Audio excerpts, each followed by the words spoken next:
നമസ്കാരം. ജന്മഭൂമിയുടെ വർത്തമാനത്തിന്റെ പുതിയൊരു എപ്പിസോഡിലേക്ക് സ്വാഗതം.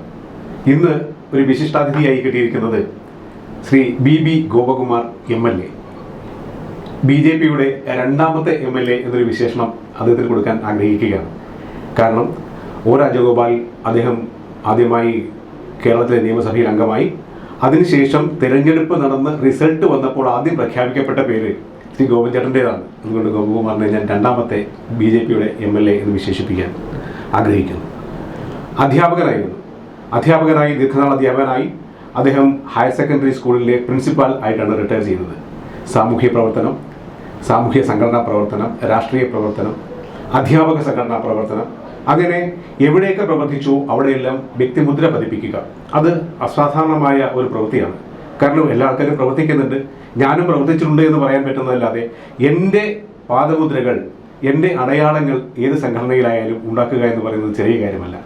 അങ്ങനെ പ്രവർത്തിച്ച് താഴെത്തട്ടിൽ ജനങ്ങളോട് ഇഴുകിച്ചേർന്ന് പ്രവർത്തിച്ച് BJPയെ പോലെ മറ്റെല്ലാ ആൾക്കാരും എതിർത്ത് തോൽപ്പിക്കുവാൻ ആഗ്രഹിക്കുകയും പ്രവർത്തിക്കുകയും ചെയ്യുന്ന ഒരു മേഖലയിൽ, രാഷ്ട്രീയ മേഖലയിൽ പൊരുതി ജയിച്ച് MLA ആയ ശ്രീ ഗോപകുമാർ, ഗോപൻ ചേട്ടൻ എന്ന് എല്ലാവരും പ്രിയപ്പെട്ട ഗോപൻ ചേട്ടൻ എന്ന് സ്നേഹത്തോടെ വിളിക്കുന്ന ഗോപൻ ചേട്ടൻ, ഗോപകുമാർ സാർ എന്ന് വിളിക്കുന്നു.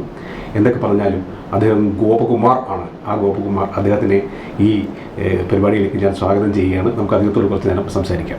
ഗോപൻ ചേട്ടൻ നമസ്കാരം. നമസ്കാരം. ഞാനിപ്പോൾ പെട്ടെന്ന് ഓർമ്മ വരുന്നത്, അധ്യാപകനായിരിക്കെ സ്കൂൾ തുറക്കുമ്പോൾ ഇനി ഏതാനും ദിവസം കൂടി ഉള്ളൂ, 2-3 ദിവസം കൂടി ഉള്ളൂ സ്കൂൾ തുറക്കാനായിട്ട്. വാസ്തവത്തിൽ അങ്ങനെ ഒരു അധ്യാപകന്റെ മനസ്സ്, ആ മനസ്സ് ഇപ്പോഴും സ്കൂൾ മനസ്സുണ്ടോ? ഉറപ്പായിട്ട് അധ്യാപകനായിട്ട് ദീർഘകാലം. ഒന്ന് ട്യൂട്ടോറിയൽ അധ്യാപകനായിട്ടാണ് തുടക്കം. ഡിഗ്രിക്ക് സെക്കൻഡ് ഇയർ ആയപ്പോൾ തന്നെ ഞാൻ ട്യൂട്ടോറിയൽ രംഗത്ത് പ്രവർത്തിച്ചിട്ടുണ്ട്. ശരി. പിന്നീടാണ് എയ്ഡഡ് സ്കൂൾ അധ്യാപകനായി ചെമ്പഴന്തിയിൽ എത്തുന്നത്. അവിടെ നിന്ന് 2003 ചാത്തന്നൂർ SN ട്രസ്റ്റ് സ്ഥാപിക്കപ്പെടുന്നത്. ചാത്തന്നൂർ SN കോളേജിൽ നിന്ന് പ്രീ ഡിഗ്രി ഡീലിങ്ക് ചെയ്തതിന് പകരമായിട്ടാണ് ഈ സ്കൂൾ സ്ഥാപിക്കുന്നത്.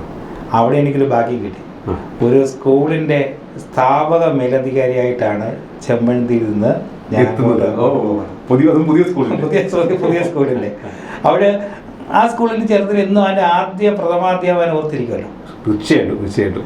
അപ്പോൾ അങ്ങനെ ഒരു ഭാഗ്യം കൂടി എനിക്ക് എൻ്റെ സ്വന്തം സ്ഥലത്ത്, എൻ്റെ വീട്ടിൽ നിന്ന് 2.5 കിലോമീറ്റർ അപ്പുറമാണ് ഈ സ്കൂൾ. അപ്പോൾ എൻ്റെ സ്വന്തം സ്ഥലത്ത് പ്രഥമാധ്യാപകനായി മാറാൻ കഴിഞ്ഞു. ഇന്ന് അത് 1000 വിദ്യാർത്ഥികൾ പഠിക്കുന്ന ഒരു എയ്ഡഡ് വിദ്യാഭ്യാസ സ്ഥാപനമാണ്. പിന്നെ SN ട്രസ്റ്റിൻ്റെ ജനറൽ സെക്രട്ടറി ശ്രീ വെള്ളാപ്പള്ളി നടേശനാണ് എൻ്റെ മാനേജർ. ഒരു വലിയ കോപ്പറേറ്റീവ് മാനേജ്മെൻറ്റിൻ്റെ കീഴിൽ ഒരു സ്കൂൾ തുടങ്ങുമ്പോൾ അതിൻ്റെ ആദ്യ പ്രഥമാധ്യാപകനായി വരാൻ പറ്റും. പ്രഥമാധ്യാപനം വിജയകരമായി അതിനെ കൊണ്ടു നടന്ന ആളാണ്. 19 വർഷം വളരെ പ്രശംസനീയമായ രീതിയിൽ ഇതിനെ കൊണ്ടുപോയി. അതാണ് എനിക്ക് ഗോപൻചേട്ടൻ്റെ ഒരു വലിയ പ്രത്യേകത തോന്നിയതാണ്. ഏറ്റെടുക്കുന്ന ജോലികൾ അതിലുള്ളൊരു സൂക്ഷ്മതയോടുകൂടി അത് ചെയ്യുന്നത് ചെറിയ കാര്യമല്ല. അതുപോലെ തന്നെ NDUവിൻ്റെ ഒരു പ്രവർത്തനത്തിലുണ്ടായിരുന്നു. അവിടെ അധ്യാപകൻ്റെ മേഖലയിൽ അധ്യാപകർ നേരിടുന്ന പ്രശ്നങ്ങൾക്കുള്ള പരിഹാരങ്ങൾ അതെന്തൊക്കെയാണെന്നുള്ള ജനശ്രദ്ധയിൽ കൊണ്ടുവരാൻ, അധികൃതരുടെ ശ്രദ്ധയിൽ കൊണ്ടുവരാനുള്ള പ്രവർത്തനം NDUവിൻ്റെ പ്രവർത്തനത്തിൽ ഞാൻ ഭാരവാഹിയായിട്ടില്ല. NDUവിൽ വേറൊന്നും കൊണ്ടല്ല, ഞാൻ ഇവിടെ പ്രഥമാധ്യാപകനായിട്ടിരിക്കുന്നു. സമയക്കുറവുണ്ട്. NDUവിൻ്റെ അത്യാവശ്യ യോഗങ്ങളിൽ മാത്രമേ ഞാൻ പങ്കെടുത്തിട്ടുള്ളൂ. പക്ഷേ NDUവിൻ്റെ അധ്യാപക സംഘടനയിൽ അധ്യാപകരെ ചേർക്കുന്ന കാര്യത്തിലായാലും അതിൻ്റെ പൊതുവിഷയങ്ങളിൽ എൻ്റെ അഭിപ്രായം പറയുന്ന കാര്യത്തിലും ഞാൻ എന്നും ആ സംഘടനയോടൊപ്പം നിന്നിട്ടുണ്ട്. ഭാരവാഹി ചുമതലയിൽ ഞാൻ ഏറ്റെടുത്തിട്ടില്ല. പക്ഷേ എങ്കിലും സംഘടനയ്ക്കുള്ളിൽ നിന്നിട്ട് ഈ അധ്യാപകരുടെ പ്രശ്നങ്ങൾക്കുള്ള പരിഹാരങ്ങൾ കാണാനുള്ള മാർഗങ്ങളും അതെല്ലാം ചൂണ്ടിക്കാണിച്ചിട്ടില്ല. അതിന് വേണ്ടുന്ന കാര്യങ്ങൾ പറയുകയും നിലവിൽ അധ്യാപക സമൂഹം നേരിടുന്ന പ്രശ്നങ്ങളെ സംബന്ധിച്ചുമൊക്കെ പൊതുചർച്ച ആ സംഘടനയുടെ ഭാരവാഹികളുമായി നടത്തുകയും ഒക്കെ ചെയ്തിട്ടുണ്ട്. ഈ ചാത്തന്നൂർ എന്ന് പറയുന്ന ഒരു മേഖല അതെങ്ങനെ അവരുടെ ഹൃദയം എങ്ങനെ കീഴടക്കാനായി? അത് ഞാനൊരു 4 പതിറ്റാണ്ടായിട്ട് ചാത്തന്നൂരിൻ്റെ പൊതുരംഗത്താണ്. 2016 വളരെ അവിചാരിതമായി BJP സ്ഥാനാർത്ഥിയായിട്ട് വരുന്നു. 16 മുതൽ ഈ 26 ജയിക്കുന്ന ആ ദിവസം വരെ ഒരു നിയമസഭാ മണ്ഡലത്തിൽ നിന്ന് പ്രവർത്തിക്കുക, ഞാൻ അവരുടെ സുഖദുഃഖങ്ങളിൽ പങ്കെടുക്കാൻ പരമാവധി ഞാൻ ശ്രമിച്ചിട്ടുണ്ട്. ഒപ്പം BJPയുടെ ജില്ലാധ്യക്ഷനായിട്ട് 2020-25 ആ പദവിയിൽ ഇരുന്നു കൊണ്ടും അവിടുത്തെ കാര്യങ്ങളിൽ ശ്രദ്ധ കേന്ദ്രീകരിച്ച് തന്നെയാണ് പോയിട്ടുള്ളത്. 16-ൽ നിന്നും 21-ലേക്ക് വരുമ്പോൾ 10,000 വോട്ടിൻ്റെ വർധനവുണ്ടായി. BJPക്ക്. ശരി. അവിടെ ശ്രദ്ധിക്കപ്പെട്ട ഒരു കാര്യമുണ്ട്. BJPക്ക് 21 നിയമസഭാ തെരഞ്ഞെടുപ്പിൽ 10,000 വോട്ടിൻ്റെ വർധനവ് വന്ന നിയമസഭാ മണ്ഡലമാണ് ചാത്തന്നൂർ. 26ലേക്ക് വരുമ്പോൾ വീണ്ടും ഒരു 10,000 വോട്ട് കൂടി നമ്മൾ വർദ്ധിക്കും. അതാണ് ചാത്തന്നൂർ എനിക്ക് നൽകിയ പിന്തുണ. നേരത്തെ ഇവിടെ പറഞ്ഞല്ലോ, എല്ലാവരും തോൽപ്പിക്കാൻ ശ്രമിക്കുന്ന പാർട്ടിയാണ് BJP. അവിടെയാണ് നമ്മുടെ വിജയത്തിൻ്റെ പ്രാധാന്യം. ഇത്തവണയും 2 കൂട്ടരും ഒരുമിച്ചു. അതിനെ അതിജീവിക്കുക എന്ന് പറയുന്നത് കേരള രാഷ്ട്രീയത്തിൽ അത്ഭുതം. പിന്നെ ചാത്തന്നൂരോ അടിസ്ഥാനപരമായ ഒരു കമ്മ്യൂണിസ്റ്റ് കേന്ദ്രം അവിടെയുണ്ട്. ആ മണ്ഡലം രൂപീകരിച്ച കാലഘട്ടം മുതൽ 3 തവണ ഒഴികെ ബാക്കി എല്ലാ തവണയും ജയിച്ചിട്ടുള്ളത് LDF ആണ്. CP പത്മരാജനും പിന്നീട് 500 വോട്ടിന് ശ്രീ തമ്പാനും അവർ രണ്ടുപേരും മാത്രമേ ജയിച്ചിട്ടുള്ളൂ. അപ്പോൾ അവിടെയാണ് BJP പോലുള്ള നമ്മുടെ സംഘടന ഇത്തരത്തിൽ സംഘപരിവാർ പ്രസ്ഥാനം ഒരുമിച്ച് നിന്ന് ഒരു തെരഞ്ഞെടുപ്പിനെ 2016-ലായാലും 21-ലായാലും 26-ലായാലും സംഘപരിവാർ പ്രസ്ഥാനത്തിൻ്റെ ഒരു കൂട്ടായ പ്രവർത്തനമുണ്ട്. സംയോജക്, സഹസംയോജക് അവരുടെ നേതൃത്വത്തിൽ നടത്തിയിട്ടുള്ളൊരു പ്രവർത്തനത്തെ കേന്ദ്രീകരണമുണ്ട്. ആ കേന്ദ്രീകരണമാണ് നമുക്കിതിനെയൊക്കെ മറികടന്നുകൊണ്ട് ജനങ്ങളുടെ വലിയ പിന്തുണ കിട്ടാനുള്ള സാധ്യതയിലേക്ക് നമ്മളവിടെ മാറിയത്. ഞാൻ ഓർക്കുന്നില്ല, വിജയം ജയിച്ച ശേഷം ചേട്ടൻ പറഞ്ഞൊരു പ്രതികരണം, ഇത് എൻ്റെ നാട്ടിലുള്ള എൻ്റെ പ്രവർത്തകരുടെയും എൻ്റെ നാട്ടുകാരുടെയും വിജയമാണ്. അല്ല, അതൊരു ചെറിയ കാര്യമല്ല. അങ്ങനെ ഒരു സ്വാധീനം ഉണ്ടാക്കുവാൻ തക്ക ഒരു വ്യക്തിത്വം എനിക്കൊന്ന് പ്രസംഗങ്ങളൊക്കെ മനോഹരമായ പ്രസംഗങ്ങളായിട്ടാണ് എൻ്റെ ശ്രദ്ധയിൽപ്പെട്ടിരിക്കുന്നത്. അല്ലാതെ ഈ എതിരാളികളെ വളരെ മോശമായ മറ്റേ വർത്തമാനം പറയുകയോ അങ്ങനെയൊന്നുമില്ല. നമുക്ക് പറയാനുള്ള കാര്യങ്ങൾ അവരോട് പറയുക. അതാണ് ശരിക്കും ഇപ്പോൾ ഒരു സംഘടനാ പ്രവർത്തനത്തിൻ്റെ ഒരു മര്യാദ. അതാണെന്ന് തോന്നുന്നു. ആ രീതിയിൽ പോയി കഴിഞ്ഞാൽ പോരെ, അതല്ലേ ആവശ്യമുള്ളൂ. ഞാൻ ആരെയും വ്യക്തിപരമായി ഒരു രാഷ്ട്രീയ നേതാവിനെയും വ്യക്തിപരമായി ആക്ഷേപിക്കാൻ പോയില്ല. നമ്മുടെ സംഘടനയുടെ ആശയം പറയുക, മറു സംഘടനയുടെ ആശയത്തിന്റെ പൊരുത്തക്കേട് ചൂണ്ടിക്കാണിക്കുക, അത് ജനങ്ങൾക്ക് അവർക്ക് മനസ്സിലാവുന്ന ഭാഷയിൽ അവരോട് സംവേദിക്കുക. ഇതാണ് ഞാൻ എൻ്റെ പ്രസംഗ ശൈലിയിൽ എടുത്തിട്ടുള്ളത്. ഇപ്പോഴും എതിർത്ത ഒരു പ്രധാനപ്പെട്ട സ്ഥാനാർത്ഥി പറയുണ്ടായി, ഒരു വ്യക്തിപരമായ പരാമർശവും ചർച്ച ചെയ്യപ്പെടാത്ത തിരഞ്ഞെടുപ്പാണ് BJP അവിടെ നടത്തിയിട്ടുള്ളത്. അതിൽ കാര്യമില്ല. നമ്മുടെ ആശയം ജനങ്ങളുടെ മനസ്സിലെത്തിക്കുക, നമ്മൾ എന്താണ് ചെയ്യാൻ ഉദ്ദേശിക്കുന്നതെന്ന് ജനങ്ങളുടെ മനസ്സിലെത്തിക്കുക, അവർക്കുടെ ആവശ്യങ്ങൾ അവരിൽ നിന്ന് ചോദിച്ചു മനസ്സിലാക്കി പറ്റുന്ന സഹായത്തിലേക്ക് ചെല്ലുക. ഈ ഒരു പൊതു നയമാണ് നമ്മുടെ പൊതുരംഗത്തുള്ളത്. ശരിയാണ്. എനിക്ക് തോന്നുന്നത് അതിൻ്റെ ഒരു തുടർച്ച തന്നെ, കൃത്യമായി അതിൻ്റെ ഒരു തുടർച്ച, ആദ്യമായി നിയമസഭയിൽ സംസാരിക്കാൻ കിട്ടിയ അവസരം, ആ അവസരത്തിൽ ഞാൻ വളരെ ഹൃദ്യമായിരുന്നു, വളരെ ഹൃദ്യം, ഹ്രസ്വം, അതുപോലെ തന്നെ കാര്യമാത്ര പ്രസക്തം. എനിക്ക് തോന്നുന്നത് തിരുവഞ്ചൂർ രാധാകൃഷ്ണൻ എന്ന് പറയുന്ന സ്പീക്കറുടെ അദ്ദേഹത്തിൻ്റെ രാഷ്ട്രീയ ജീവിതത്തിൽ ഒരിക്കലും ഈ തരത്തിൽ ഒരു സമീപനം അദ്ദേഹം BJPയുടെ ഒരു പ്രതിനിധിയിൽ നിന്ന് പക്ഷേ പ്രതീക്ഷിച്ചിട്ടുണ്ടാവില്ല. അദ്ദേഹം തിരിച്ചിരിക്കുന്നത് BJPയൊക്കെ വലിയ അങ്ങനെയുള്ള യുദ്ധമാണെന്നാണല്ലോ, രാഷ്ട്രീയം യുദ്ധമാണെന്നുള്ള തിരിച്ചറിയില്ല. പക്ഷേ വളരെ കൃത്യമായിട്ട് അദ്ദേഹം പറഞ്ഞ പ്രസംഗം, അദ്ദേഹം നടത്തിയ പറഞ്ഞ വാക്കുകൾ, അത് പറഞ്ഞുകൊണ്ട് അത് ശരിക്കും എങ്ങനെയത് സാധിച്ചു എന്ന് പറഞ്ഞാൽ അത് മാധ്യമ വാർത്തകളുണ്ടല്ലോ, നിയമസഭാ രേഖയിലുണ്ട്. അപ്പോൾ അദ്ദേഹം സ്പീക്കറായിട്ട് വരുമ്പോൾ അതേ സമീപനം നമ്മൾ 3 പേരേ ഉള്ളൂ, 137 പേരും മറുഭാഗത്താണ്.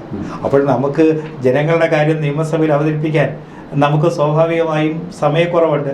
ആ സമയക്കുറവ് അദ്ദേഹത്തിന്റെ ശ്രദ്ധയിൽപ്പെടുത്തി അദ്ദേഹത്തിന് മുമ്പ് ലഭിച്ചിട്ടുള്ള അതേ പരിഗണന നമുക്ക് കിട്ടണം.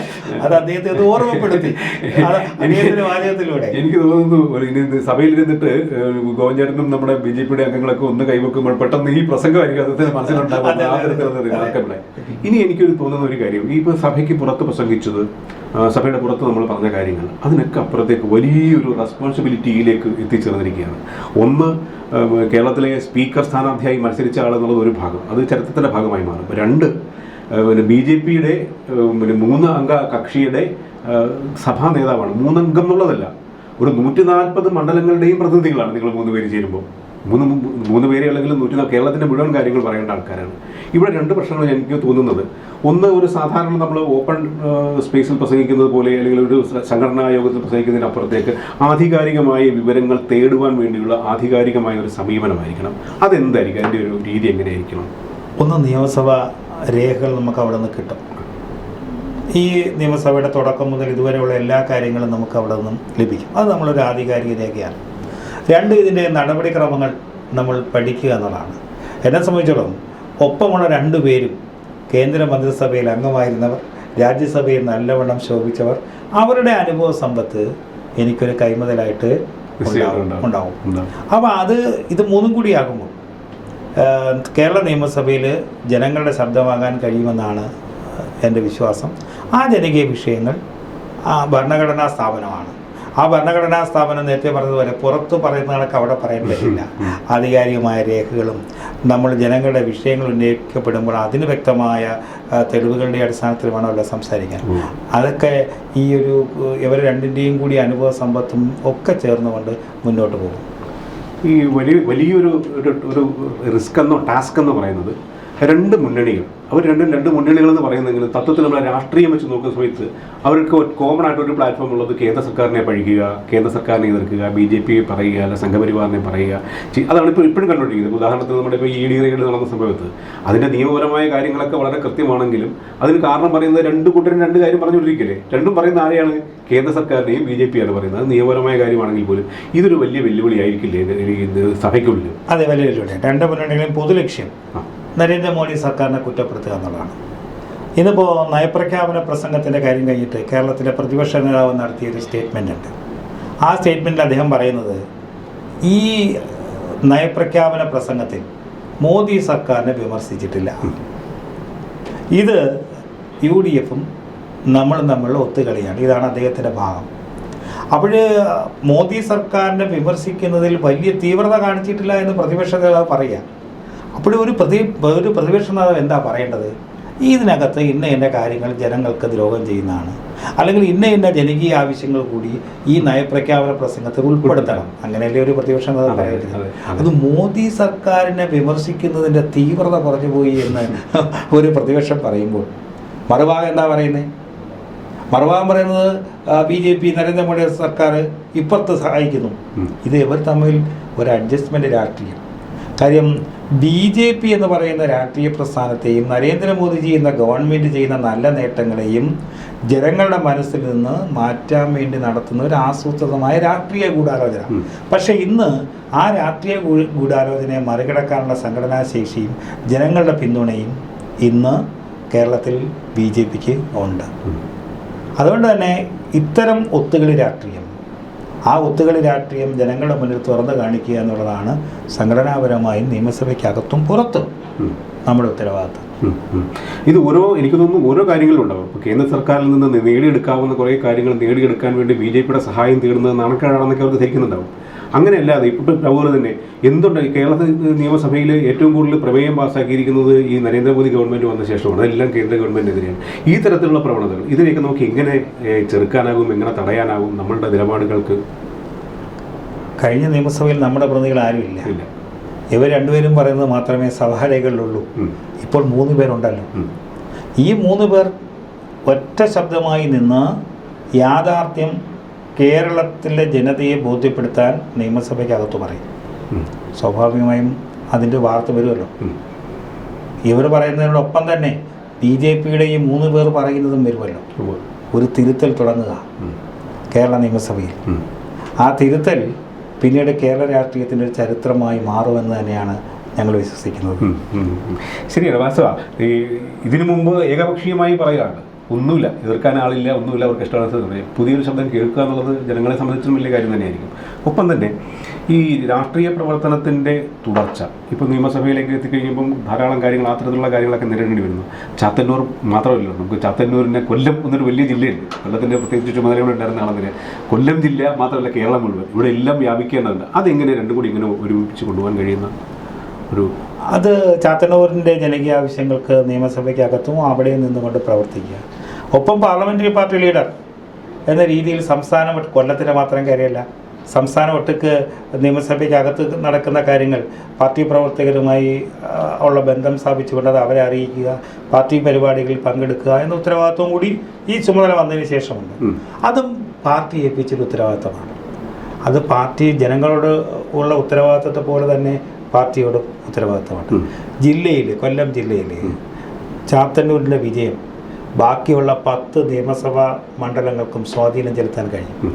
വരാൻ പോകുന്ന ലോക്സഭാ തിരഞ്ഞെടുപ്പിൽ കൊല്ലത്ത് BJP വിജയിക്കുന്ന, തൃശ്ശൂർ പോലെ വിജയിക്കുന്ന ഒരു രാഷ്ട്രീയ അന്തരീക്ഷത്തിലേക്ക് മാറുകയാണ്. അതിൻ്റെ വിജയമാണ് നമ്മൾ ചാത്തന്നൂരിൽ കണ്ടത്? എന്താ ബി ജെ പിയെ കുറിച്ചൊരു പൊതുധാരണ? നമുക്ക് വിജയിക്കാൻ കഴിയില്ല. നിഷ്പക്ഷ വോട്ടർമാർ അതുകൊണ്ട് തന്നെ ഇവർ രണ്ടുപേരും ഉണ്ടാക്കിയ ധാരണയാണ്, ബി ജെ പി ജയിക്കില്ല. അപ്പോൾ ബി ജെ പിക്ക് ജയിക്കാൻ കഴിയും എന്ന ധാരണയിലേക്ക് നമ്മൾ വന്നു കഴിഞ്ഞു. അപ്പോൾ ഇവർ രണ്ടുപേരും ഉണ്ടാക്കി വെച്ചിട്ടുള്ള ആ ഒരു ചിന്താഗതി മാറ്റിയെടുക്കാൻ ഈ തെരഞ്ഞെടുപ്പിലൂടെ നമുക്ക് കഴിഞ്ഞിട്ടുണ്ട്. അതുകൊണ്ട് തന്നെ കൊല്ലത്തെക്കുറിച്ച് പറഞ്ഞത് ചാത്തന്നൂർ നിയമസഭാ തെരഞ്ഞെടുപ്പിൻ്റെ പ്രതിഫലനം ബാക്കി എല്ലാ നിയമസഭാ മണ്ഡലങ്ങളിലും ഉണ്ടാവും. 10 നിയമസഭാ മണ്ഡലങ്ങളിലുണ്ടാവും. ആ നിയമസഭാ മണ്ഡലത്തിൻ്റെ പ്രതിഫലനം ഇനി വരാൻ പോകുന്ന ലോക്സഭാ തെരഞ്ഞെടുപ്പാണ്. അതുകൊണ്ട് തന്നെ കൊല്ലം ലോക്സഭാ മണ്ഡലം ബി ജെ പിക്ക് വിജയിക്കാൻ കഴിയും. ചാത്തന്നൂരിൻ്റെ വിജയം അതിൻ്റെ ചൂണ്ടുപലകയാണ്. അതുപോലെ തന്നെ ചാത്തന്നൂരെ ആൾക്കാർ മാത്രമല്ല, കേരളത്തിലെ മുഴുവൻ ജനങ്ങളും ഈ നിങ്ങൾ 3 പേരിലേക്കുള്ള ഇങ്ങനെ 140 മണ്ഡലങ്ങളിലെ ആൾക്കാർ നിങ്ങൾ 3 പേരെ കാണുന്നത് ബി ജെ പിയുടെ പ്രതിനിധി തന്നെ, അവിടെയെല്ലാം പ്രതിനിധിയായിട്ട് തന്നെ കാണുന്നുണ്ട്. കാര്യം വോട്ട് ചെയ്യുന്നത് അങ്ങനെയാണോ? ഒരു കേരളത്തിൻ്റെ എന്നല്ല നമ്മുടെ ജനാധിപത്യ സംവിധാനത്തിൻ്റെ ഈ പ്രകാരം പൊളിറ്റിക്കൽ പാർട്ടിക്കാണ് വോട്ട് കൊടുക്കുന്നത്, രണ്ടാമതാണ് അതിനകത്ത് വ്യക്തി വരുന്നത്. എങ്കിൽ പോലും ഈ 140 മണ്ഡലങ്ങളിലെ ആൾക്കാർ നിങ്ങൾ 3 പേരെ കാത്തിരിക്കുന്നുണ്ട്. ഒരു ചെറിയ സംശയം ഞാൻ ചോദിക്കുന്നത്, ഈ നമ്മൾ തെരഞ്ഞെടുപ്പ് സമയത്ത് നൽകിയ വാഗ്ദാനങ്ങളോ അല്ലെങ്കിൽ പ്രസംഗത്തിൽ പറഞ്ഞ കാര്യങ്ങളോ ആ കാര്യങ്ങളൊക്കെ സാധിക്കുവാൻ വേണ്ടിയുള്ള ഒരു മെക്കാനിസം വേണ്ടേ? അതെന്തായിരിക്കും ബി ജെ പിയുടെ ഭാഗത്തുനിന്ന് നമുക്ക് ചെയ്യാനാവുക? തെരഞ്ഞെടുപ്പ് സമയം നമ്മൾ വികസിത കേരളം, ബി ജെ പിയുടെ സംസ്ഥാന അധ്യക്ഷൻ ശ്രീ രാജീവ് ചന്ദ്രശേഖർജി വന്നപ്പോൾ അദ്ദേഹം കേരളത്തിന് മുന്നിൽ വെച്ച ആശയം അതാണ്. രാഷ്ട്രീയ പ്രത്യാരോപണങ്ങൾക്കല്ല അദ്ദേഹം പ്രാധാന്യം കൊടുത്തത്. വികസിത കേരളം, ആ വികസിത കേരളത്തിന് വേണ്ടി നമ്മൾ കേന്ദ്ര സംസ്ഥാന ഗവൺമെൻറ്റുകളുടെ പദ്ധതികൾ ജനങ്ങളിലെത്തിക്കുക. ഇവിടെ എന്താ കേരളത്തിൽ നമ്മൾ കേന്ദ്ര ആവിഷ്കൃത പദ്ധതികൾ നടപ്പിലാക്കാതിരിക്കുക, അല്ലെങ്കിൽ കേന്ദ്ര ആവിഷ്കൃത പദ്ധതികൾക്ക് കൊടുക്കുന്ന ഫണ്ട് വകമാറ്റി ചെലവഴിക്കുക. ഇൻഷുറൻസ് പദ്ധതി പോലും നടപ്പിലാക്കിയിട്ടില്ല കേരളം. അപ്പോൾ അങ്ങനെയുള്ള സാധാരണക്കാർക്ക് പാവപ്പെട്ടവർക്ക് പ്രയോജനം ചെയ്യുന്ന പദ്ധതി പോലും കഴിഞ്ഞ 10 വർഷക്കാലം പിണറായിയുടെ സർക്കാർ ഇവിടെ നടപ്പിലാക്കിയിട്ടില്ല. അതിൻ്റെ ഒരു തുടർച്ച തന്നെയായിരിക്കും വി ഡി സതീശനും. മറ്റൊന്നും ഉണ്ടാകുമെന്ന് എനിക്ക് തോന്നുന്നില്ല. അപ്പോൾ അതുകൊണ്ട് തന്നെ കേരള നിയമസഭയിൽ കേന്ദ്ര ആവിഷ്കൃത പദ്ധതികളെ സംബന്ധിച്ച് ഞങ്ങളുടെ നിലപാട് പറയും. ഇപ്പോൾ ഏറ്റവും ഒടുവിൽ PM ശ്രീ പദ്ധതി വലിയ വിവാദം ഉണ്ടാക്കി. പാവപ്പെട്ട വിദ്യാർത്ഥികൾക്കല്ലേ അതിൻ്റെ ഗുണം ലഭിക്കുന്നത്. ഒരു വിദ്യാഭ്യാസ സ്ഥാപനത്തിലെ അടിസ്ഥാന സൗകര്യം മെച്ചപ്പെടുത്തുക, അവിടുത്തെ വിദ്യാഭ്യാസ സൗകര്യത്തിന് വേണ്ട കാര്യങ്ങൾ ചെയ്യുക, വിദ്യാഭ്യാസ നിലവാരം ഉയർത്തുക. ഇതാണല്ലോ PM ശ്രീ പദ്ധതി ആത്യന്തികമായ ലക്ഷ്യം. അതിനകത്ത് വേറൊരു അജണ്ടയില്ലല്ലോ.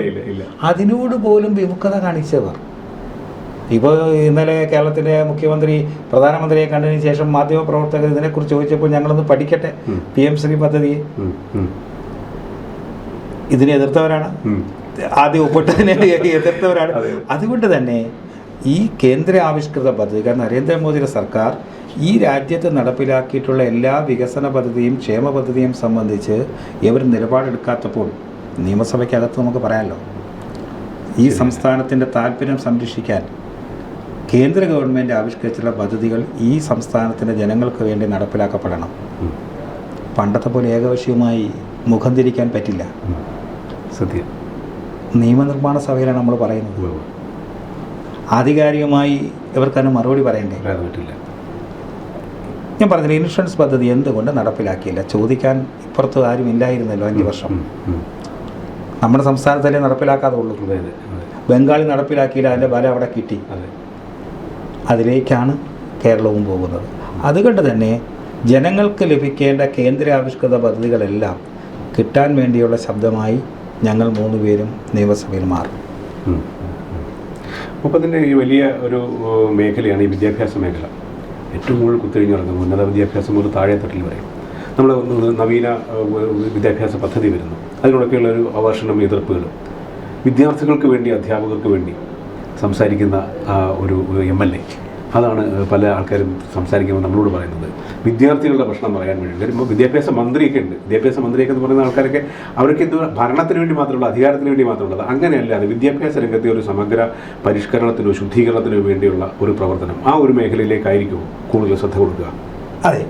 ഇപ്പോൾ കേരളത്തിൽ കഴിഞ്ഞ വർഷം കേരളത്തിലെ എല്ലാ യൂണിവേഴ്സിറ്റികളിലുമായിട്ട് ഡിഗ്രിയുടെയും PGയുടെയും 7500 സീറ്റുകൾ ഒഴിഞ്ഞു കിടക്കുക.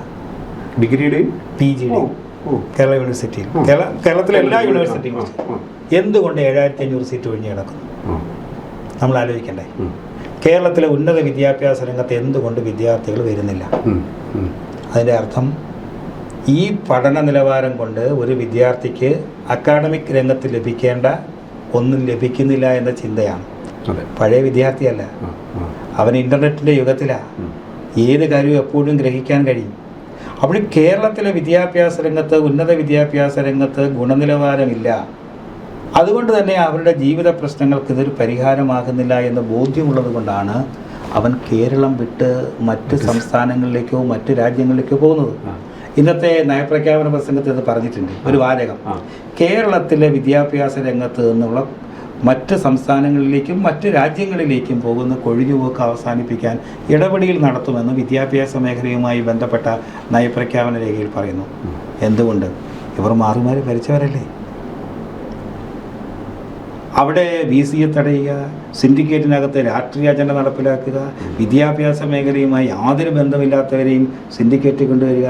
ഞാൻ മനസ്സിലാക്കിയത് കേരളത്തിൽ മാത്രമേ ഉള്ളൂ. കേരളം വിട്ടുള്ള എല്ലാ സംസ്ഥാനങ്ങളിലും അതാത് യൂണിവേഴ്സിറ്റികളുടെ സിൻഡിക്കേറ്റ് ആയാലും ഭരണപരമായ കാര്യങ്ങളിലും വിദ്യാഭ്യാസ വിചക്ഷണന്മാരെയാണ് വെച്ചിട്ടുള്ളത്.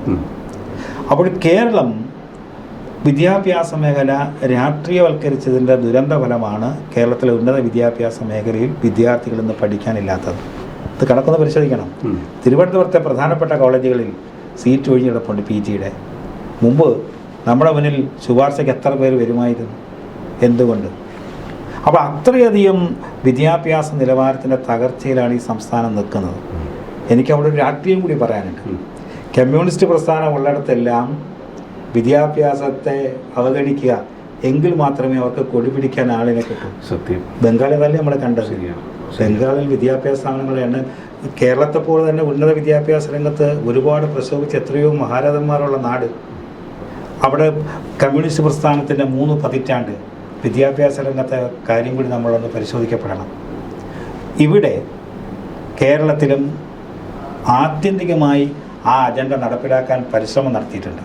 പക്ഷേ കേരളം മറ്റൊരു സാമൂഹ്യ പശ്ചാത്തലം, ഇവിടുത്തെ നവോത്ഥാന നായകന്മാരും ഒക്കെ ഉണ്ടാക്കിയിട്ടുള്ള ഈ സംസ്ഥാനം രൂപീകരിക്കുന്നതിന് മുമ്പ് വിദ്യാഭ്യാസ ആരോഗ്യ മേഖലയിൽ മുന്നിൽ നിന്ന സംസ്ഥാനമാണ് നമ്മുടെ. അതിൻ്റെ ഒരു പിന്തുടർച്ച ഇപ്പോഴും നമ്മുടെ ആൾക്കാരുടെ മനസ്സിൽ കൈമുതലായിട്ടുണ്ട്. അതുകൊണ്ടാണ് അവരിന്നും ആ 2 മേഖലയ്ക്ക് ഈ ഗവൺമെൻറ് ഒന്നും ചെയ്തിട്ടല്ല. അതുകൊണ്ടാണ് അവർ മറ്റ് സംസ്ഥാനങ്ങളിൽ പഠിക്കാൻ പോകുന്നത്. അതുകൊണ്ടാണ് അവർ മറ്റ് രാജ്യങ്ങളിൽ അവർ പഠിക്കാൻ പോകുന്നത്. അതുകൊണ്ടായിരിക്കാം ഈ നയപ്രഖ്യാപനത്തിൽ വിദ്യാഭ്യാസ മേഖലയിൽ ആ കൊഴിഞ്ഞുപോക്ക് അവസാനിപ്പിക്കാൻ ഈ ഗവൺമെൻറ് പരിശ്രമം നടത്തുമെന്ന് പറയേണ്ട ഗതികേടിലേക്ക് ഈ സംസ്ഥാനം എന്തുകൊണ്ട് വന്നു? വിദ്യാഭ്യാസ മേഖലയിൽ നമ്മൾ ആലോചിക്കേണ്ട വിഷയമല്ലേ. അപ്പോൾ ദേശീയ വിദ്യാഭ്യാസ നയത്തോട് എന്തിനാണ് അവർ വിമുഖത കാണിക്കുന്നത്? അതിനവർ കുറേ പേര് ഉപയോഗിക്കുക. RSS അജണ്ട, BJP അജണ്ട, കാവ്യവൽക്കരണം. ഈ പദപ്രയോഗങ്ങളിൽ നിന്നാണ് കേരളം മാറേണ്ടത്, പ്രത്യേകിച്ച് വിദ്യാഭ്യാസ മേഖലയിൽ. അത്രയധികം സമർത്ഥനായ ഒരു അധ്യാപനം എന്ന് എനിക്കറിയാം. അത്രയധികം സമർത്ഥരായ വിദ്യാർത്ഥികളാണ് നമ്മുടെ മുന്നിലുള്ളത്. അവരുടെ കഴിവുകളെ വേണ്ട രീതിയിൽ പ്രയോജനപ്പെടുത്താനുള്ള വിദ്യാഭ്യാസ രീതി നമ്മുടെ സംസ്ഥാനത്ത് ഇല്ലാത്തത് കൊണ്ടാണ് ഉന്നത വിദ്യാഭ്യാസ മേഖലയിൽ നിന്ന് പോലും നമ്മുടെ വിദ്യാർത്ഥികൾ മറ്റ് സ്ഥലങ്ങളിലേക്ക് പോകുന്നത്. അതിന് ഒരു മാറ്റം ഉണ്ടാക്കാൻ വിദ്യാഭ്യാസ മേഖലയിൽ കേരളത്തിൽ കഴിയുമോ എന്ന വലിയ ചോദ്യം നമ്മുടെ മുന്നിലുണ്ട്. പിന്നെ ഗോചരം ഈ അവിടെ തെരഞ്ഞെടുപ്പ് സമയത്ത് പറഞ്ഞിരുന്ന 2-3 കാര്യങ്ങളൊന്നേ, ഈ KC കേശവപിള്ള അവരെ പോലെയുള്ള ആൾക്കാരുടെ സ്മാരകങ്ങളെന്നോ അവരുടെയൊക്കെ ഒരു പാരമ്പര്യമുണ്ട്, പൈതൃകമുള്ള ഒരു സ്ഥലം. ആ സ്ഥലമൊക്കെ സംരക്ഷിക്കപ്പെടുക, അതിനെ പുനരുദ്ധരിക്കുക, അത് ജനങ്ങളിലേക്ക് എത്തിക്കുക തുടങ്ങിയ. ഞാനിപ്പോൾ കാണുന്ന ഒരു വലിയ പ്രശ്നം, നാളെ തപസ്യ അവിടേക്ക് നമ്മുടെ കുമാരനാശാൻ്റെ ജന്മഗൃഹം, എത്രമാത്രം ബൗദ്ധമായി നമ്മൾ സൂക്ഷിക്കേണ്ട സ്ഥലം, അതിപ്പോൾ മീഞ്ചന്തയാക്കാൻ പോകുന്നത്. അപ്പോൾ ഇതിനൊക്കെ ഉള്ള എതിരെയായിട്ടുള്ള ജനങ്ങളെ സംഘടിപ്പിക്കുക എന്നുള്ള വലിയ ദൗത്യമുണ്ട്. അത് നമുക്ക് നിയമസഭയിൽ ഇപ്പോൾ സംസാരിക്കാൻ പറ്റും. MLA എന്ന നിലയിൽ നിയമസഭയിൽ ഈ കാര്യങ്ങൾ ഉയർത്താൻ പറ്റും, സംസാരിക്കാൻ പറ്റും, പറയാൻ പറ്റും. ഇതിനൊക്കെ ജനകീയമായ ഒരു അടിത്തറയിൽ എങ്ങനെ ഈ സമരമുഖങ്ങളെ കൊണ്ടുപോകാനാവും? എന്താണ് അതിന് ഒരു പരിശ്രമം? കേരളത്തിൻ്റെ ചരിത്രത്തോടും മുഖം തിരിക്കുക എന്നുള്ളതാണ് ഇവിടെ നയം. ഈ പറയുന്ന മഹാവ്യക്തിത്വങ്ങളെയൊക്കെ അവരെ ഓർമ്മകൾ ഇന്നും കേരളത്തിൻ്റെ യുവതലമുറയുടെ മനസ്സിൽ നിന്നാൽ ഇവരുടെ ചില ലക്ഷ്യങ്ങൾ നടക്കില്ല. അപ്പോൾ അവരെ തമസ്കരിക്കുക, കേരളത്തിൻ്റെ ആ പാരമ്പര്യത്തെ തമസ്കരിക്കുക. ഈ സംസ്ഥാനം, ഞാൻ നേരത്തെ പറഞ്ഞതാ, ഈ സംസ്ഥാനം രൂപീകരിക്കുന്നതിന് മുമ്പ് തന്നെ നമുക്കൊരു പാരമ്പര്യം ഉണ്ടല്ലോ എല്ലാ രംഗത്തും. അതിനെ തമസ്കരിക്കണമെങ്കിൽ ഇങ്ങനെയുള്ള ചരിത്ര പുരുഷന്മാരുടെ ഓർമ്മകൾ ഇല്ലാതാക്കണം. അതുകൊണ്ടാണ് ഇങ്ങനെയുള്ള ഇടങ്ങളൊക്കെ അവർ നശിപ്പിക്കാനായിട്ടുള്ള ശ്രമം നടത്തുന്നത്. പുതിയ തലമുറ അവരെക്കുറിച്ച് പഠിക്കരുത്, അവരെ അറിയരുത്, അവരുടെ ഓർമ്മകളുള്ള ഇടങ്ങൾ ഇല്ലാതാക്കണം. നമ്മളെ സംബന്ധിച്ചിടത്തോളം ഇവിടെ അത്തരം ഓർമ്മകൾ നിലനിർത്താൻ ഇപ്പോൾ ഡോക്ടർ BR അംബേദ്കർ അദ്ദേഹത്തിൻ്റെ സ്മാരകം നിർമ്മിച്ചതാരാ? നരേന്ദ്രമോദി സർക്കാരല്ലേ? 5 ഇടങ്ങളിൽ അദ്ദേഹത്തിൻ്റെ ആശയങ്ങൾക്ക് പ്രചാരണം.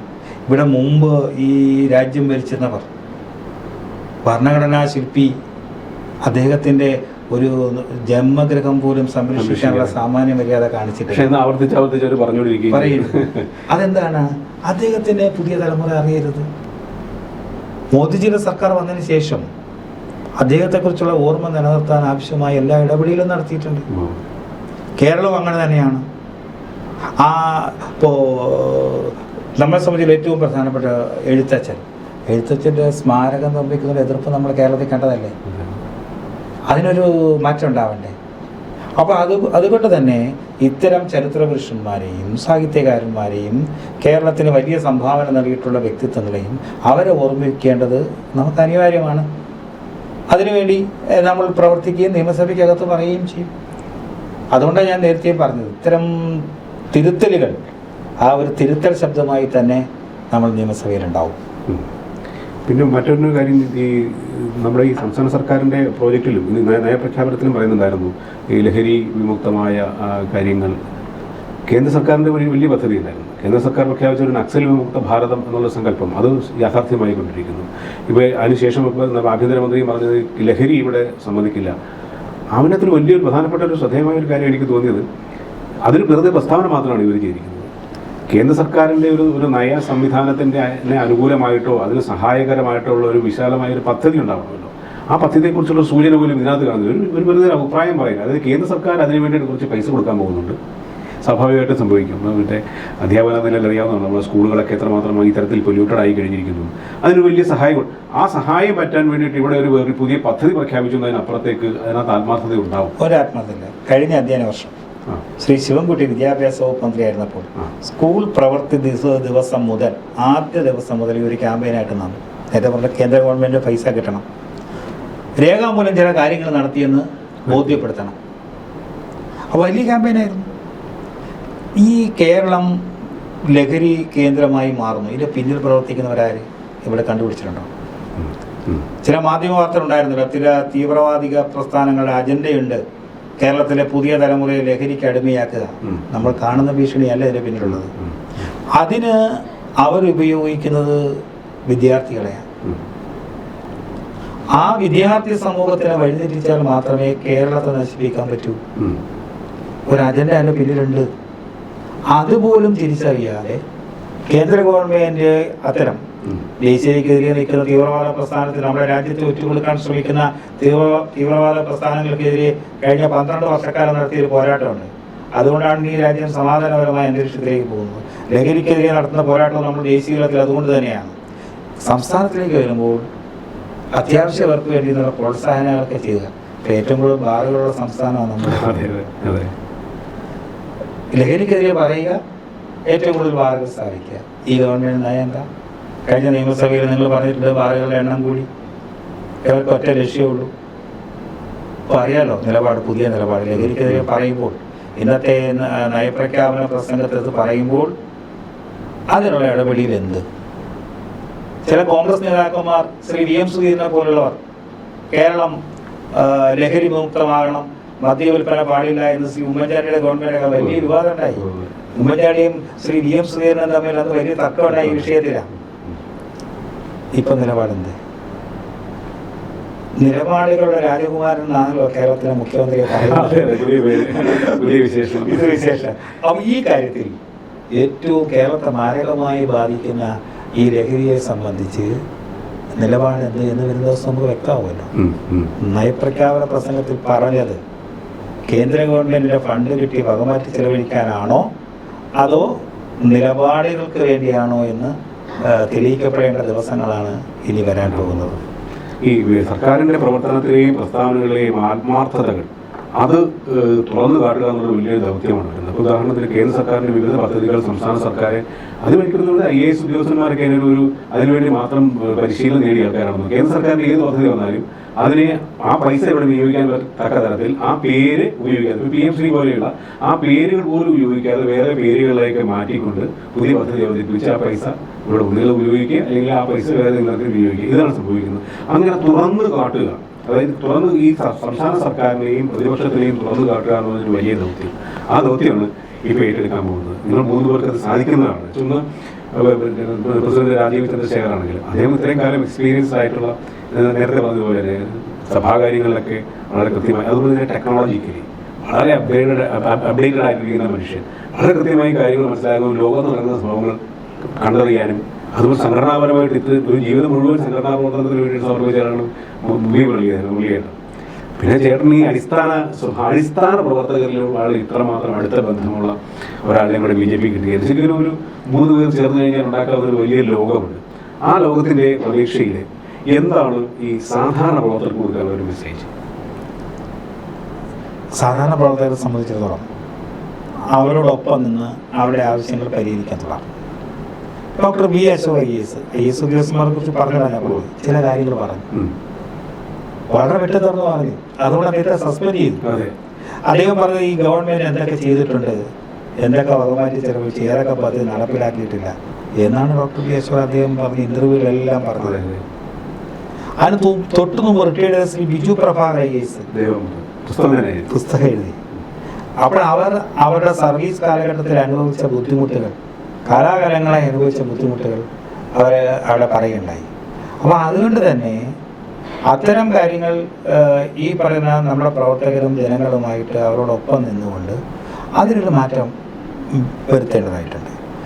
ആ വലിയ പ്രതീക്ഷയാണ് ഈ 3 പേരെ സംബന്ധിച്ച് പ്രവർത്തകർക്ക് ജനങ്ങൾക്കുള്ളത്.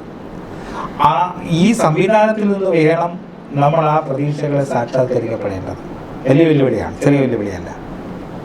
2 മുന്നണി ഒരു ഭാഗത്ത് നിൽക്കുമ്പോൾ ഞങ്ങൾ 3 പേരുമായി നിന്ന് ഈ ജനങ്ങളുടെ ആഗ്രഹത്തിനനുസരിച്ച്, പ്രവർത്തകരുടെ ആഗ്രഹത്തിനനുസരിച്ച് മാറുക, അത് മാറ്റിയെടുക്കുക, അത് ആ തരത്തിലേക്ക് മാറാൻ നിയമസഭയ്ക്കകത്തും പുറത്തും നമ്മൾ ചെയ്യേണ്ട കാര്യങ്ങൾ കൃത്യമായും ചെയ്തു പോവുക എന്ന് മാത്രമേ അതുകൊണ്ട് കഴിയുള്ളൂ.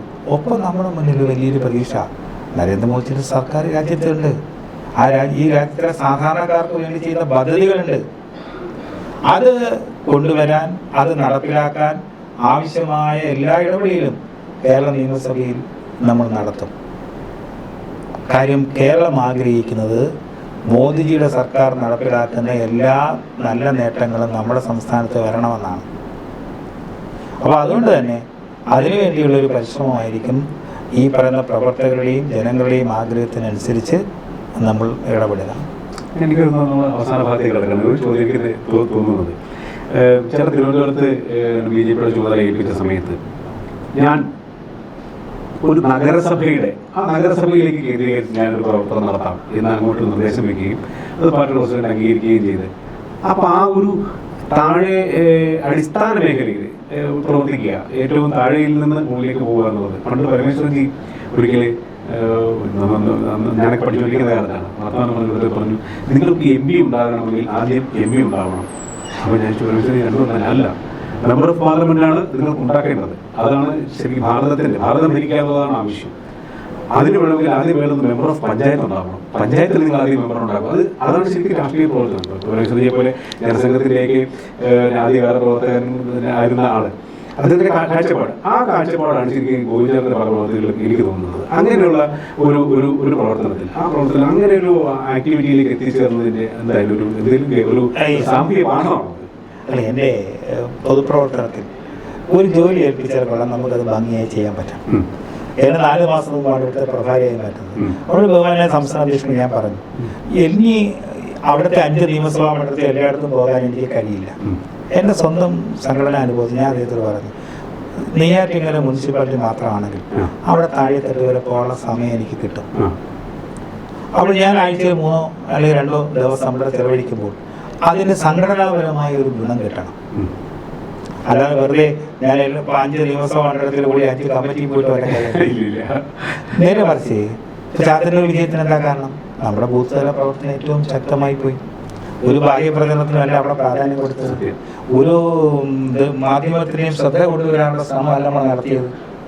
നമ്മൾ നേരെ മറിച്ച് അവിടുത്തെ സാധാരണക്കാരായ നമ്മുടെ പ്രവർത്തകർ രാവിലെ തുടങ്ങുന്ന തെരഞ്ഞെടുപ്പ് പ്രചരണം ഈ കൊടും ചൂടിലും ഞാൻ നേരിട്ട് കണ്ടതാണ്. എനിക്ക് തന്നെ മനസ്സിൽ വിഷമമായിട്ടുണ്ട്. ഉച്ചയ്ക്ക് 1 മണിക്കും 2 മണിക്കും അവർ വീട് കയറുക. അപ്പോൾ ഞാൻ ഇവിടെ വന്നപ്പോൾ നേരിട്ട് മുനിസിപ്പൽ ഞാൻ നോക്കിയപ്പോൾ അവിടെ മുനിസിപ്പൽ വാർഡുകളിലെങ്കിലും നമുക്ക് കമ്മിറ്റികളിൽ പങ്കെടുത്ത് അവിടുത്തെ സാധാരണക്കാർ പ്രവർത്തകരുമായി അവരുടെ താല്പര്യം എന്നാണ്, അവരുടെ അഭിപ്രായം എന്നാണെന്ന് അറിയില്ലേ. ആ അഭിപ്രായവും ആ താല്പര്യം അറിയാനുള്ള പരമാവധി പരിശ്രമം അവരല്ലേ പ്രവർത്തകർ. അവർ പറയുന്നത് കേൾക്കാനുള്ള സമയം നമുക്ക് വേണ്ടേ? അവരോടൊപ്പം ചെലവഴിച്ചാലല്ലേ നമ്മൾ ഉദ്ദേശിക്കുന്ന ഒരു റിസൾട്ടിലേക്ക് വരാൻ പറ്റത്തുള്ളൂ. അതുകൊണ്ടാണ് അവിടുത്തെ കാര്യങ്ങളിലേക്ക് അവിടുത്തെ ഞാൻ പരമാവധി അവിടുത്തെ വാർഡിൽ പോയിരിക്കാനുള്ള ശ്രമം നടത്തിയിട്ടുണ്ട്. കിട്ടിയ സമയം അത്രയും ഞാൻ അതിനുവേണ്ടിയാണ് ജനറലായി അല്ല പലപ്പോഴും മറ്റ് നിയമസഭാ മണ്ഡലങ്ങളിൽ പോയെന്നല്ലാതെ അത്രയും സമയം ഉണ്ടായിരുന്നു. എന്നെ പത്തനംതിട്ട ഇങ്ങോട്ട് മാറ്റുമ്പോൾ അത്രമാത്രമേ സമയം ഉണ്ടായിരുന്നു. പക്ഷെ പാർട്ടിയുടെ സംസ്ഥാന അധ്യക്ഷൻ ഞാൻ പറഞ്ഞത് അതേപോലെ അംഗീകരിച്ച് എനിക്ക് അതിനുള്ള സംഘടനാപരമായ സ്വാതന്ത്ര്യം അദ്ദേഹം എനിക്ക് നൽകി. ആ ഒരു കൃത്യതയും കൂടെ വേണമല്ലോ. അതിപ്രകാരം എല്ലാ നിയമസഭകളിലും പാർട്ടിയുടെ സംസ്ഥാന അധ്യക്ഷൻ സംഘടനാപരമായി ഏൽപ്പിക്കുന്ന ചുമതല നിർവഹിക്കാനുള്ളതാണ്. പക്ഷെ അദ്ദേഹത്തിന് പിന്നെ ഒരു നോയും പറഞ്ഞില്ല. അദ്ദേഹം ശരി അത് അങ്ങനെ തന്നെ ചെയ്തു എന്ന് പറഞ്ഞാലുള്ള സ്വാതന്ത്ര്യം അദ്ദേഹം എനിക്ക് നൽകിയിട്ടുണ്ട്. 3 പേര് തെളിക്കാൻ പോകുന്നത് ഒരു 3ാമത്തെ വഴിയാണ്. ഇപ്പോൾ ആൾറെഡി കേരളത്തിലുള്ള ഒരു ഭരണപക്ഷമെന്നും പ്രതിപക്ഷമെന്നും പറയുന്നതാണെങ്കിൽ 2 കൂടി ചേർന്നിട്ടുള്ള LDF UDF. അതിൽ വ്യത്യസ്തമായിട്ട് 3 പേര് ചേർന്ന് നയിക്കാൻ പോകുന്ന ഒരു 3ാമത്തെ വഴിയിലെ എല്ലാ വിജയങ്ങളും ആശംസിക്കുന്നു. അതിന് ഈ മാധ്യമങ്ങളെ കൂടി വേണ്ട രീതികൾ കൈകാര്യം ചെയ്യണം പറഞ്ഞു കഴിഞ്ഞാൽ നമുക്ക് ED കൈകാര്യം ചെയ്തപോലെ മാധ്യമങ്ങളെ കൂടി ഇതിന് അവരോട് തുറന്ന സമീപനം എടുക്കുകയും അവർക്ക് പല കാര്യങ്ങളും അജ്ഞരാണ്. പല കാര്യങ്ങളിലും കേട്ടോ BJP പോലെയുള്ള പാർട്ടിയെ കുറിച്ചുള്ള രാഷ്ട്രീയം പോലും BJP രാഷ്ട്രീയം എന്താണെന്ന് നിലപാട് എന്താണെന്നും ആദർശം എന്താണെന്നും ഒന്നും അറിയാൻ വയ്യാത്ത അവരെയും കൂടി ഒന്ന് എഡ്യൂക്കേറ്റ് ചെയ്യാനുള്ള ഒരു മാർഗം ഈ മേഖലയിൽ കൊണ്ടുവരാനുള്ള ഒരു അവസരം കൂടി ആവട്ടെ എന്ന് പ്രാർത്ഥിക്കുന്നു. എല്ലാ വിജയങ്ങളും ആശംസിക്കുന്നു. നമസ്കാരം. വീണ്ടും കാണാം. നമസ്കാരം.